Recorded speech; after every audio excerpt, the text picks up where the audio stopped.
भागवत में तो बहुत कुछ है, उपनिषदों का ज्ञान है। हमारे ऋषियों ने बड़ा कुछ छुपा कर रखा है भागवत में। पर कई बार क्या होता है, अगर प्रभु की कृपा ना हो तब तक समझ नहीं आता। इसलिए कई बार भागवत कथा में लोग कई वर्षों से बैठे रहते हैं, हमेशा जाते हैं, लेकिन कथा उनमें नहीं बैठ पाती। क्यों? भाव से नहीं बैठते, मनोरंजन की दृष्टि से बैठते। भैया चलो वहाँ क्या हो रहा है, इतनी भीड़ हो रही है, चलो अपन भी देख आते हैं। तो कथा उन पे कार्य नहीं करती। कथा में 3 घंटे आपका मन लग जाए, जुड़ जाए और उतने समय के लिए संसार कट जाए, तब अपने मन में याद रख लेना कि भगवान ने बुलाया है आपको, सच में भगवान ने बुलाया है। वरना कथा में तो होंगे शरीर से, लेकिन मन से नहीं होंगे। तब समझ लीजिएगा लोगों ने बुलाया है, अभी भगवान की कृपा नहीं हुई है। पुण्य इकट्ठे हो जाएंगे क्योंकि शरीर लगा है, इसलिए शरीर को पुण्य के कारण सुख सुविधाएं मिलेंगी, किंतु अभी मन नहीं जुड़ा, इसलिए हरि अपने नहीं हो सकते। तो यहां कथाओं के साथ साथ हमें सुंदर दिव्य भगवान की कथाएं भी मिलती हैं। ज्ञान के साथ साथ भगवान की कथाएं भी हैं। ऐसे समझिए, भागवत कथा वेद उपनिषद का सार है, किंतु अगर वेद उपनिषद सुनने बैठे ना महाराज, आप सबको नींद आ जाएगी। इतना ज्ञान है, और ज्ञान हमारी बुद्धि से ऊपर जाएगा तो फिर नींद, थकान होगी, नींद आएगी। लेकिन भगवान की कथा ऐसी है कि इसमें सारा ज्ञान उड़ेल दिया जाता है उपनिषदों का, लेकिन व्यक्ति थकता नहीं है। क्यों? इतनी सरलता, इतनी मधुरता के साथ भगवान की कथा है। एक छोटा सा बच्चा था, बीमार पड़ गया। अब उसे कड़वी टैबलेट नहीं पसंद है महाराज, गोली जो होती है कड़वी, डॉक्टर देता है कि ये ठीक हो जाएगा, लेकिन बच्चा खाना नहीं चाहता। जैसे हम हैं, हम ये वेद शास्त्र इत्यादि ये कड़वे लगते हैं। क्यों लगते हैं महाराज? क्योंकि हमारी बुद्धि में नहीं उतरते, इसलिए समझ नहीं आता, खाना नहीं चाहते। लेकिन भगवान रूपी माँ खिलाना चाहती है, तो क्या करेंगे? मैया ने देखा अगर टैबलेट नहीं खाएगा तो ठीक नहीं हो सकता। तो मैया को पता था कि भाई इसको लड्डू पसंद है, तो चलो इस बहाने लड्डू बना दो। तो मैया ने उसके लिए मोतीचूर के लड्डू बना दिए, बीच में वो टैबलेट रख दी कि इस बहाने से, लड्डू के बहाने से इसकी टैबलेट पहुंच जाए अंदर पेट में, तो जिससे असर हो जाए। अब माँ ढूंढ रही है, बेटा देख तेरे लिए तेरे मनपसंद फेवरेट लड्डू बनाए, एक बार खा ले। खुशी खुशी दौड़ा आया, मैया मुझे टैबलेट नहीं खिलाना। नहीं नहीं, केवल लड्डू खाना। अब लड्डू के बीच में टैबलेट रख दी, बच्चे ने बड़े आराम से लड्डू खाया।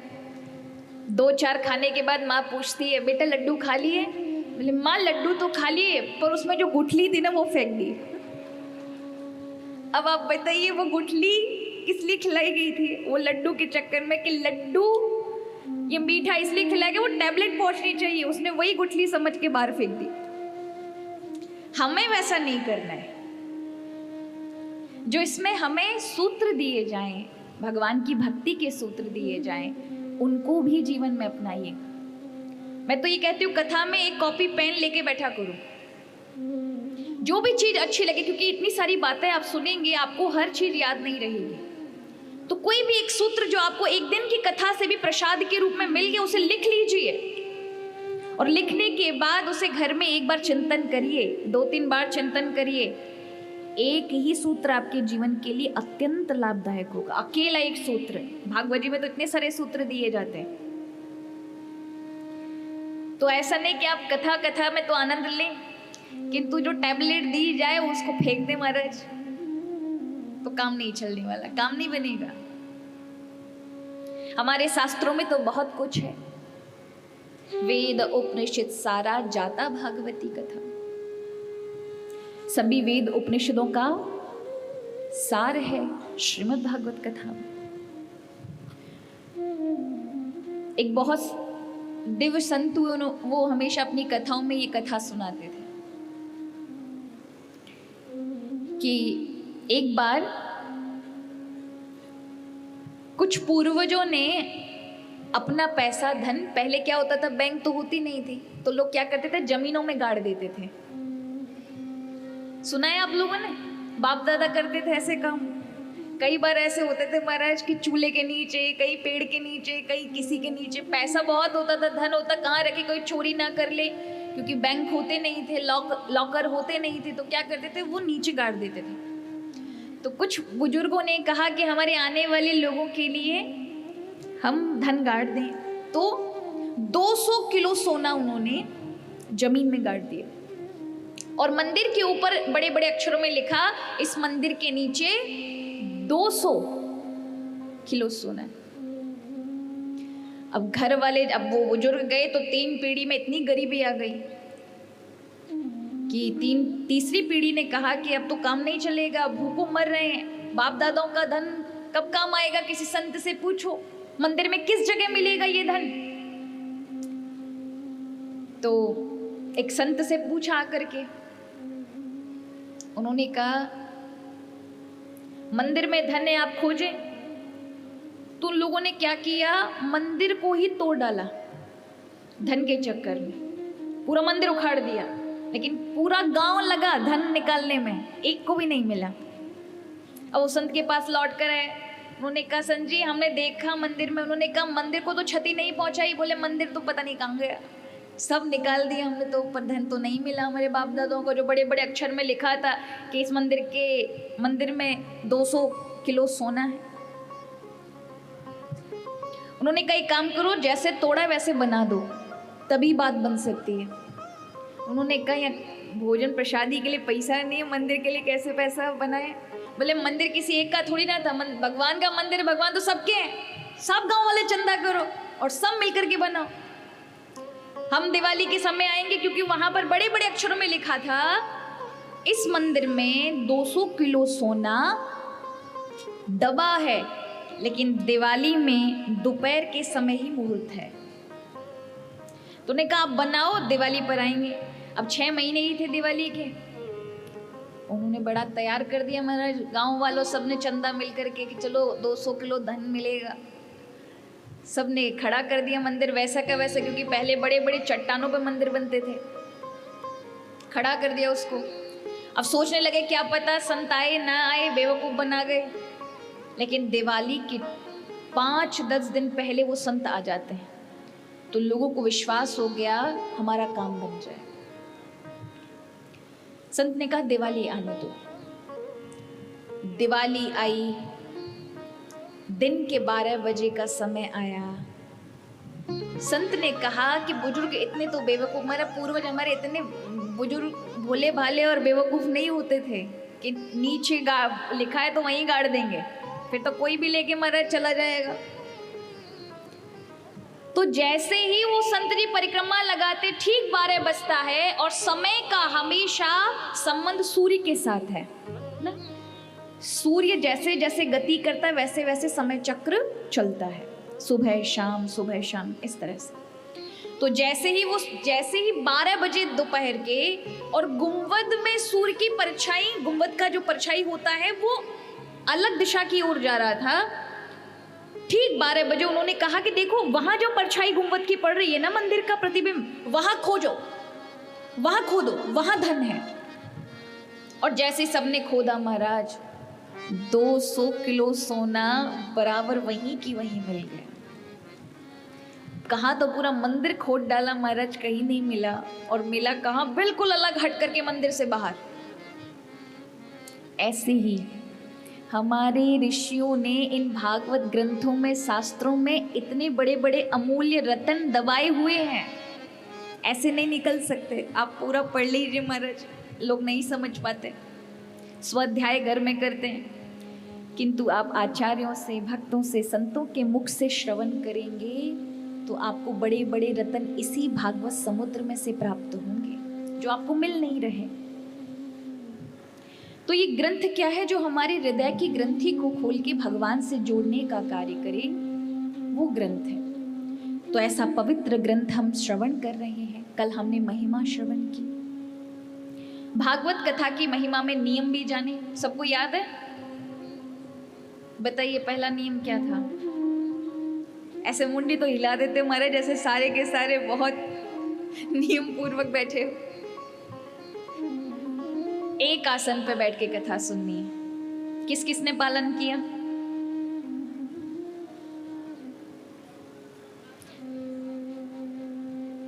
देखो, कभी भी कथा श्रवण करने जाओ, नियम बनाओ, एक आसन पे जिस दिशा की ओर आप बैठे, जिस जगह पर बैठे, हो सकता है कुर्सी अदल बदल जाए किंतु जगह नहीं बदला करती। जिस स्थान पर आप हैं उसी पे बैठने का प्रयास करें। और अगर किंतु ऐसा संभव नहीं हो पाता है तो फिर प्रभु को प्रणाम करके जहां पर हो वहीं पर बैठो। पर आसन का भी विशेष महत्व होता है। अल्प भोजन करें, कम भोजन करें, ज्यादा भोजन ना करें। यानी कथा के मध्य भोजन ज्यादा नहीं करना चाहिए। रात्रि में करना है करिए, कथा के मध्य करेंगे तो क्या होगा? निद्रा बहुत आएगी, शरीर थकेगा। दूसरा, किसी से गलत नहीं कहेंगे, किसी का अपमान नहीं करेंगे। जो भगवान को नहीं मानते ऐसे लोगों से 7 दिन के लिए छुट्टी लेंगे। उनसे कहेंगे भैया अभी नहीं, 2 अक्टूबर के बाद मिलना, अभी हम थोड़े से अपने पर्सनल काम में व्यस्त हैं। उनका संग मत करना, नहीं तो ऐसा होगा डायबिटीज के रोगी हो, डायबिटीज की औषधि चल रही है, हमारा रसगुल्ला जम के खाए जा रहे हो। आपको लगेगा कि डायबिटीज नॉर्मल होगी या आप उस बीमारी से दूर हो सकते हो या बढ़ेगी। उसी प्रकार ऐसे लोगों का, गलत निंदकों का संग कर लिया तो किए हुए सत्कर्म तुरंत नष्ट हो जाएंगे। सत्कर्म वैसे भी मुश्किल से होते, और भगवान की कथा तो महान कार्य, प्रभु से के साथ हमारा जुड़ाव करने वाली है। ऐसे में निंदकों से नहीं मिलना चाहिए। तो ये कथा के नियम है। आइए व्यास भगवान हमको लेके चलते हैं प्रथम स्कंद के भागवत कथा का प्रथम स्कंद। आइए मंगलाचरण की ओर प्रवेश करते हैं। जन्माद्यस्य यतो अन्वयादितरतश्च चारिथे स्वविज्ञस्वराट् तेली ब्रह्महृदाय आदिकवये मुह्यन्ति यत्सूरयः तेजो वारिमृदां यथा विनिमयो यत्र त्रिसर्गो अमृषा धाम्ना स्वेन सदा निरस्तकुहकम् सत्यं परं धीमहि। यहाँ व्यास भगवान श्री भागवत कथा के आरंभ में मंगलाचरण में प्रथम में भगवान की विभूति का वर्णन करते हैं, भगवान की शक्ति सामर्थ्य का, कि वो परमात्मा जिसका हमारे साथ जन्म से लेके आदि तक साथ है, संग है। जब आप संसार में आए थे तब भी आपको नहीं पता कौन माता पिता बनेगा, कौन रिश्तेदार बनेगा, तब भी वो आपके असली रिश्तेदार हैं जिन्होंने संसार में भेजा। और जब चाहे जब पूरे रिश्तेदारों को छुड़वा करके और मर्द तुरंत डोरी खींच लेंगे, जाना पड़ेगा सब छोड़कर। जन्म से लेके आदि तक जिसका साथ है, जो आपके साथ बहुत करीब से जुड़ा है, वो परमात्मा। कोई व्यक्ति खुश हो जाए आपको धन दे सकता है, रुपया पैसा दे सकता है, गाड़ी दे सकता है, बंगला दे सकता है, किंतु बुद्धि दे सकता है? चलने का मार्ग दे सकता है क्या? ये विवेक दे सकता है? वो तो भगवान ही देते हैं। भगवान अर्जुन को कहते हैं ददामि बुद्धि योगम ये माम दयांति ते। बुद्धि मेरे द्वारा दी जाती है, उस बुद्धि का उपयोग कैसे करना ये मेरे द्वारा होता है। नहीं, बुद्धिमान तो बहुत दुनिया में भरे पड़े महाराज, पर सबकी बुद्धि सही सही चल रही है? अगर सबकी चल रही होती तो ये जो संसार में हम विपरीत चीजें देखते हैं वो नहीं होता। सबको लगता है जो गलत कर रहे हैं अपनी बुद्धि से, उनको भी लगता है वो बढ़िया कर रहे हैं। किंतु भगवान कहते हैं महाराज, बुद्धि में ये समझ होना ये मेरी कृपा से है। तो कोई व्यक्ति खुश हो जाए तो आपको धन दे सकता है, लेकिन बुद्धि नहीं दे सकता, विवेक नहीं दे सकता। एक उंगली टूट जाए ना महाराज, उसे उसी तरह से पुनः नहीं दे सकता। एक अंग निकल जाए उसे दोबारा से नहीं लौटा सकता। भगवान पूरे अंग बनाकर आपको भेजते हैं, एक भी कमी नहीं। 2 आंख, 2 कान, नासिका, मुख, दांत, सब एक जगह फिट पे लगे हुए महाराज। एक भी कमी होती संसार आपके लिए दुर्भर हो जाता। आंखें नहीं होती देख पाते, कान नहीं होते सुन पाते, वाणी नहीं होती बोल पाते, हर एक चीज बना कर दी है आपको। लेकिन इन इंद्रियों से हमने क्या किया? केवल संसार ही देखा। कभी इंद्रियों से हिसाब मांगा आप में से किसी ने? हम हर बार हर साल बैलेंस शीट बनाते हैं, कितना हमने प्रॉफिट कमाया, अब कितना टैक्स भरना है और कितना बचाना है गवर्नमेंट से, सब अपनी अकल में है। लेकिन कभी इंद्रियों से ये हिसाब मांगा, भैया आँख चलो हिसाब दो, साल भर कितना बार भगवान के दर्शन किए, कितने बार संतों का दर्शन किया, कितने बार ठाकुर जी के दर्शन करने गए, या दुनिया को ही देखा पूरे साल? कानों से हिसाब मांगो, क्या दूसरों की निंदा ही सुनी, दूसरों की बातें सुनी, या कभी भगवान का नाम भी गया साल में? कितनी बार गया? मेजरमेंट करना चाहिए, तौलना चाहिए। वाणी से पूछो, हमेशा दुनिया के लिए लगी रही हो या साल भर में 10वां हिस्सा, दशांश हिस्सा भी भगवान का नाम लिया है? अगर इनमें से आपको 10वां हिस्सा भी नहीं मिला है ना पूरे साल में, तो समझ लेना अभी उतना हमारे शरीर से वो कार्य नहीं हो रहा जिसके लिए संसार में आए हैं। इसलिए कहा कायेन वाचा मनसेन्द्रियैर्वा बुद्ध्यात्मना अनुशुद्धभावा करोति यद्यत् सकलं परस्मै नारायणायेति समर्पयेत्।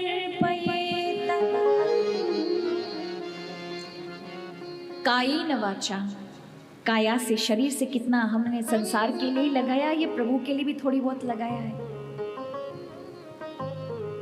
वाणी से केवल संसार के लिए किया या भगवान के लिए भी गाया है? तो कहा ये हिसाब किताब लेना चाहिए, खुद के सीए बनना सीखें। दिवाली वाले दिन सभी अपने घर के पूरे तिजोरी खाली कर लेते हो, क्यों कर लेते हो महाराज?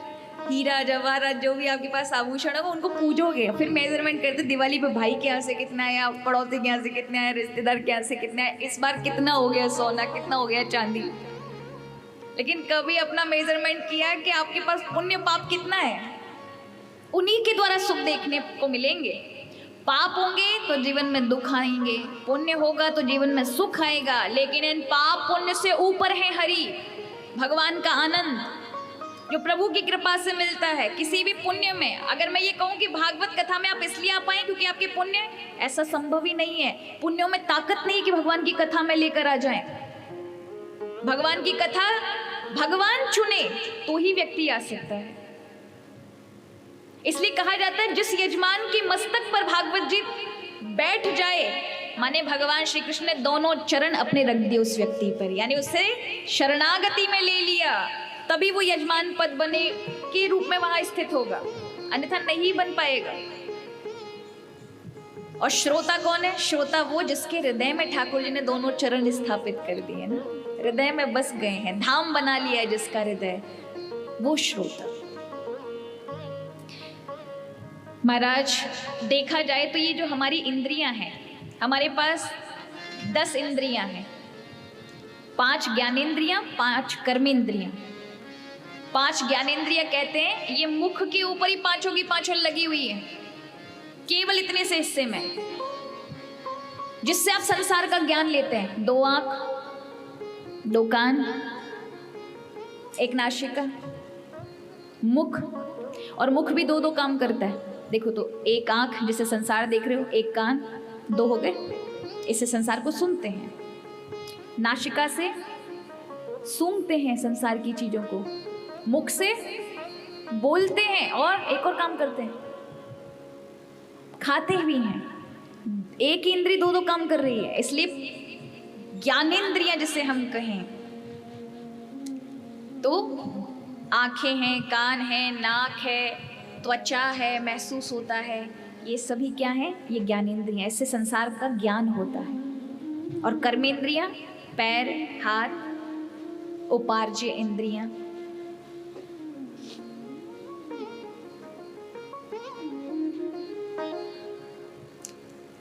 पैर हो गए, हाथ हो गए, मुख के लिए खाने का हो गया, जिससे संसार का सब साधन चलता है।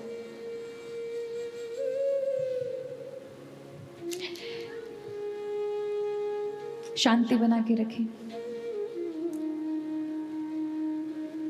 तो ये इंद्रियां क्या है? शास्त्रों में कहा ये इंद्रियां गऊ हैं। क्या है? भगवान क्या चराते हैं? गैया चराते हैं ना। गौ को क्या कहते हैं संस्कृत में? इंद्रियां। गौ माने इंद्रियां। हमारी इंद्रियां जैसे गैया घास के लिए चरने जाती है, उसी प्रकार ये हमारी इंद्रियां भी सुबह सुबह चरने जाती हैं। क्या चरने जाती है? इन्हीं पांचों चीजों से चरने जाएंगी संसार को। आंखों से देखेंगी संसार को, कानों से सुनेंगी, मुख से बोलेगी। अब आप बताइए, ऐसे देखा जाए तो हम और आप सब गैया हैं भगवान की। अब बताइए, गाय को घास मिलना चाहिए कि नहीं मिलना चाहिए? मिलना चाहिए ना। आप सभी मानते तभी उसका जीवन है। उसी प्रकार इंद्रियां जरूरी हैं, उनको रोको मत, जाने दो। संसार में चल रही है, चरने दो। किंतु एक चीज याद रखो, अकेले मत जाने दो। अकेले जाने दिया तो भटक जाएंगे। जैसे गैया अकेले चरने जाए ग्वाले को छोड़ के, तो क्या होगा? घास के लालच में जंगल के अंदर चली जाएगी। हिंसक जानवरों का भय होगा, कोई भी जानवर खा जाएगा उसको। और जब देखती है कि रात हो गई, घास के लालच में जंगल में फंस गई है, तो फिर चिल्लाती है, ग्वाले को याद करती है। उसी प्रकार हम भी हैं। हम भी संसार में जब ज्यादा रम जाते हैं और दुख के पहाड़ आने लगते हैं, तो हम अपने ग्वाले को पुकारते हैं। वो ग्वालिया कौन है? कृष्ण कन्हैया लाल ठाकुर जी। तो यहाँ इंद्रियों को मत रोको कि संसार में मत जाओ, जाने दो। इंद्रियां बनी इसलिए हैं, जाने दो। लेकिन ये इंद्रियां कृष्ण के साथ जाएं। हमारे कन्हैया सुबह सुबह हमको चराने ले जाए। यानी हम गौ स्वरूप हैं इंद्रियों के रूप में, और हमारे रखवाल कौन होने चाहिए? कृष्ण। यानी इंद्रियां जाएं तो भगवान को साथ लेकर जाएं। किसी कार्य को देखो, भगवान को हमेशा साथ रखिए। तो यही चीजें जो संसारिक हैं आपको फंसा देंगी, यही आपको तार देंगी अगर कृष्ण साथ में है। तो यहां भगवान का साथ होना परम आवश्यक है। भगवान के भक्त रात दिन भगवान से कहते हैं, भीष्म पितामह ने कहा, इति मति रूप कल्पिता वितृष्णा भगवति सात्वत पुंगमे विभुम्नि स्वसुख उपगते क्वचित् विहर्तुं प्रकृतिमुपयुष्यात् भवप्रवाह। हे प्रभु, मेरी बुद्धि रूपी बेटी को आप अपनी बहू बना लीजिए, मतलब अपनी पत्नी बना लीजिए। यानी मेरी मति को अपने चरणों में जगह दे दीजिए, मेरी बुद्धि आप में लगी रहे। क्या आपने कभी भगवान को गुप्त लेटर लिखा? दुनिया भर को महाराज मैसेज भेजते रहते हो, दिवाली की शुभकामनाएं, होली की शुभकामनाएं, अभी कौन से आएंगे, श्राद्ध पक्ष की भेज रहे होंगे, कई लोग नवरात्रि आने वाली उसकी भेजोगे। पूरे जीवन भर व्हाट्सएप पर और फेसबुक पे इन्हीं कामों में लगे रहते हो। कभी भगवान के लिए कुछ भेजा? कभी भगवान को कोई संदेश भेजा? अब आप कहेंगे कैसे भेजें भैया? भेज सकते महाराज। भगवान के संदेश के लिए ये वैज्ञानिक यंत्रों की आवश्यकता नहीं है। भगवान के संदेश के लिए आपके हृदय वाला फोन चाहिए, वहां का महाराज कनेक्शन जुड़ना चाहिए, जो कि टावर आपने लगाने की कोशिश नहीं की है। और वो टावर है किसका? वो टावर कब कैच होते हैं? सुख में नहीं होते। सुख में तो लोगों को वृंदावन भी जाएंगे ना तो भेल पकौड़ी, कचौड़ी, पकौड़ी, लस्सी याद रहेगी। ये सच्चाई है। दुख में जाएंगे तो हृदय खुला हुआ होता है, फिर बिहारी जी दिखेंगे, फिर द्वारिकाधीश दिखेंगे, फिर कोई संसार की चीजें नहीं दिखेगी। लेकिन सुख में जाओगे तो एंजॉय दिखेगा। सुख में बाकी चीज संसार की दिखती हैं। तो भगवान के टावर कब कैच होते हैं? जब आपके ऊपर कष्ट की घड़ी पड़ी है, उस समय जब आप पुकारते हैं ना, तो उस प्रार्थना में भजन होता है। तो महाराज प्रभु को जब भी हृदय में एकांत में बैठो, अपने हृदय के भाव खोलो और भगवान को महाराज पत्र लिखो कि हे हरि, आपके अलावा कोई नहीं, मेरे जीवन में ये सब चीजें आपके द्वारा होनी चाहिए। कितने सारे भक्त जिन्होंने बड़ा सुंदर सुंदर भाव लिखा है। एक व्यक्ति हर बार आते हैं और कहते हैं कि भगवान से बोलिएगा कि मुझे जल्दी वृंदावन बुला लें, जल्दी बुला लें। कितने लोग हैं महाराज जो चाहते हैं कि प्रभु के धाम जाएं, लेकिन बन नहीं पा रहा। द्वारिका जाना चाहते हैं, जगन्नाथपुरी जाना चाहते हैं, चारों धाम जाना चाहते हैं, किंतु प्रभु सुन नहीं रहे। कई बार लोगों की इच्छा भी होती है जाएं, लेकिन इतना सब संसार का जंजाल है, ये संभालना वो संभालना, के मन जाना चाहता है, लेकिन इतना सब हमारे जीवन के ऊपर भार है कि हम जा नहीं पा रहे। तो ऐसा ही भक्त भगवान को एक पत्र लिखता है, और कोई जा रहा है वृंदावन, उसके हाथ में देते हुए कहता है, एक बार प्रभु को जाकर के मेरी ओर से कह देना कि मुझे भी बुला ले। तुम्हें हर बार मौका देते हैं, हर महीने मौका देते हैं, मुझे वर्षों हो गए प्रतीक्षा करते करते, मुझे इस मायाजाल से छुड़ाया ही नहीं है कि मुझे थोड़ा भी समय मिले कि मैं आ सकूं। उसके भाव है यहाँ पर। हम भी भगवान को ऐसा कुछ ना कुछ अपने मन से संदेश लिखें। कोई जाए जो वृंदावन, मेरा पैगाम ले जाना। कोई जाए जो वृंदावन, मेरा पैगाम ले जाना। कोई जाए जो वृंदावन, मेरा पैगाम ले जाना। कोई जाए जो वृंदावन, मेरा पैगाम ले जाना। मैं खुद तो जा नहीं पाऊं, मेरा प्रणाम ले जाना। मैं खुद तो जा नहीं पाऊं, मेरा पैगाम ले जाना। कोई जाए जो वृंदावन, मेरा पैगाम ले जाना। कोई जाए जो वृंदावन, मेरा पैगाम ले जाना।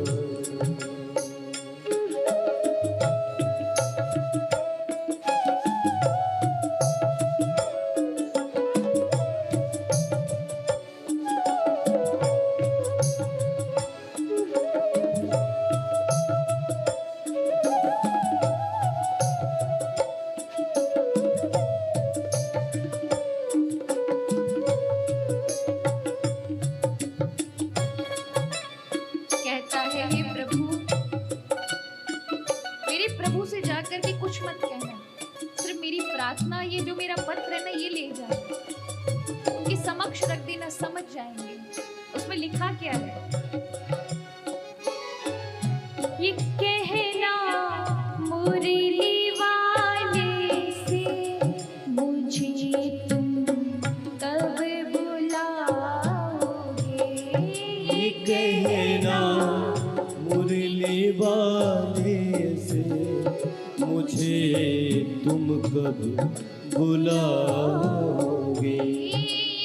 कहना मुरली वाले से, मुझे तुम कब बुलाओगे। ये कहना मुरली वाले से, मुझे तुम कब बुलाओगे। बड़ी जो चाल माया के, उसे तुम कब छुड़ाओगे। पड़े जो जाल माया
सामने जाओ उनको देखते रहना।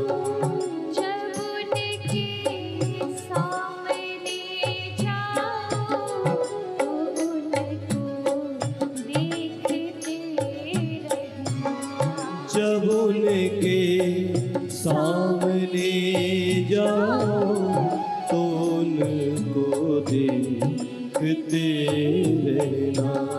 मेरा जो हाल पूछे तो जुबां से कुछ नहीं कहना। मेरा जो हाल पूछे तो सुबह से कुछ नहीं कहना। बहा देना कुछ एक आंसू, बहा देना कुछ एक आंसू। मेरी पहचान ले जाना। बहा देना कुछ एक आंसू, मेरी पहचान ले जाना। कोई जाए जो वृंदावन, मेरा पैगाम ले जाना। कोई जाए जो वृंदावन, मेरा पैगाम ले जाना। बोली द्वारिकाधीश की।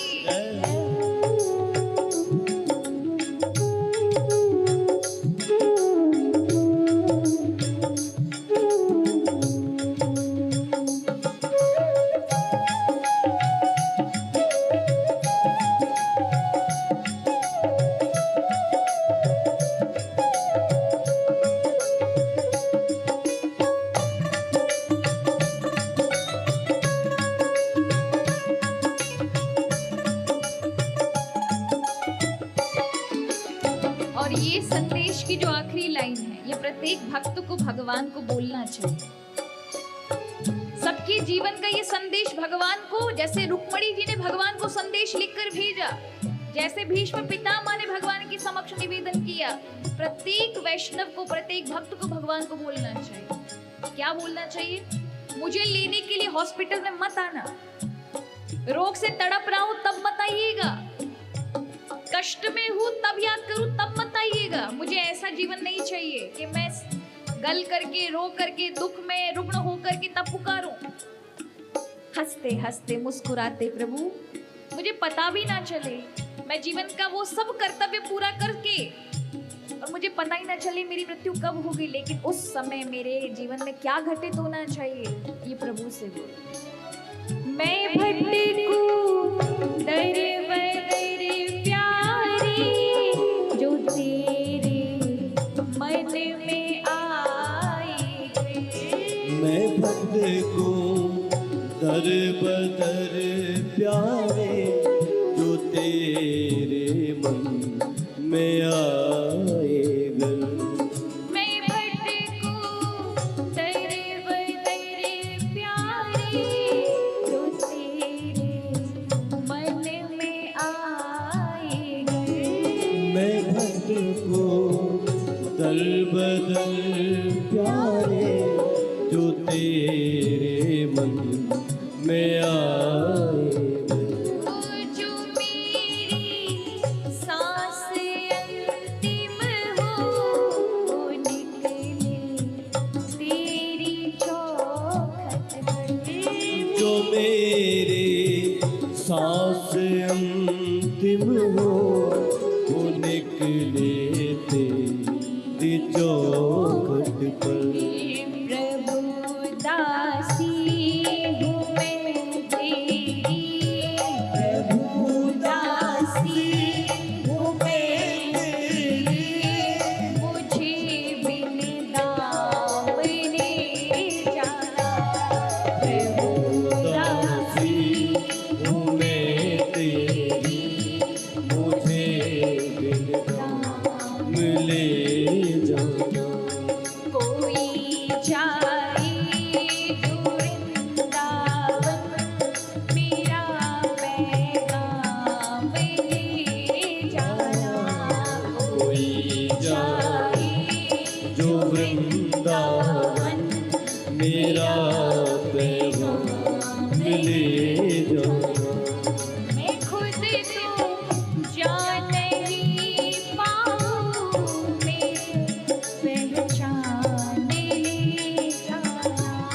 मैं खुद तो जा नहीं पाऊं, मेरा पैगाम मिले जाना। मैं खुद तो जा नहीं पाऊं, मेरा प्रणाम ले जाना। मैं खुद तो जा नहीं पाऊं, मेरा आइए सभी बड़े भाव के साथ ले जाना। कोई जाए जो वृंदावन, मेरा पैगाम ले जाना। कोई जाए जो वृंदावन, मेरा पैगाम ले जाना। कोई जाए जो वृंदावन, मेरा पैगाम ले जाना। कोई जाए जो वृंदावन, मेरा पैगाम ले जाना। कोई जाए जो वृंदावन, मेरा पैगाम ले जाना। कोई जाए जो वृंदावन, मेरा पैगाम ले जाना। कोई जाए जो वृंदावन, मेरा पैगाम ले जाना। कोई जाए जो वृंदावन, मेरा पैगाम ले जाना। मैं खुद तो जा नहीं पाऊं, मेरा प्रणाम ले जाना। मैं खुद तो जा नहीं पाऊं, मेरा प्रणाम ले जाना। कोई जाए जो वृंदावन, मेरा पैगाम। यहाँ प्रभु को सभी को पत्र लिखना चाहिए। और महाराज हमारे यहाँ संत कहते हैं कि भैया हमसे ज्यादा तो अच्छी पूतना ही, पूतना जानते हो ना, भगवान को 6 दिन की को मारने आई थी राक्षसी, हमसे ज्यादा बेहतर थी। क्यों? हम कपटी हैं महाराज। वो राक्षसी थी, भगवान को मारने के उद्देश्य से आई। भगवान ने क्या किया? भगवान ने उसको मारा नहीं, उद्धार किया। माँ की गति दे दी। माँ की पोस्ट जो देवकी यशोदा को मिलने वाली थी, भगवान ने पहली सीट उसको दी। वो गति प्रदान की उस राक्षसी को जो मारने के उद्देश्य से आई थी। क्यों? बाहर भले ही थोड़ा जहर था, लेकिन अंदर दूध था। हमारे यहाँ क्या है? हम केवल और केवल महाराज बाहर प्रार्थनाओं का दूध लगाते हैं और अंदर वासनाओं का जहर है महाराज। ये लिस्ट लंबी लंबी। वो नवरात्रि आती है ना, तब देखो महाराज माताएं बहनें ढोलक लेके बीच में बैठ जाएंगी, 4 चम्मच बजाएंगी ढोलक पे और बोलते हैं माँ मुराद पूरी कर दे, हलवा बांटूंगी, ना करी तो सूजी भी नहीं दिखाएंगी। मुराद पूरी होनी चाहिए। और भजन भी वही चलते हैं जिनमें ज्यादा कम नहीं हो। और अगर ऐसे वैसे भाव वाले भजन है तो महाराज सुने ही नहीं लोग। वो एक अपन जगदीश हरि की आरती में करते ना, तेरा तुझको अर्पण क्या लागे, बड़ा जोश होता है महाराज। खुशी मनाओ, भगवान आते नहीं, ला दे क्या कहते मेरा, तुरंत लाइन ही निकाल के बाहर कर देंगे। शाब्दिक प्रार्थना नहीं, भाव वाली प्रार्थना की आवश्यकता है महाराज। हृदय का ढक्कन खुले तब भाव उत्पन्न होता है।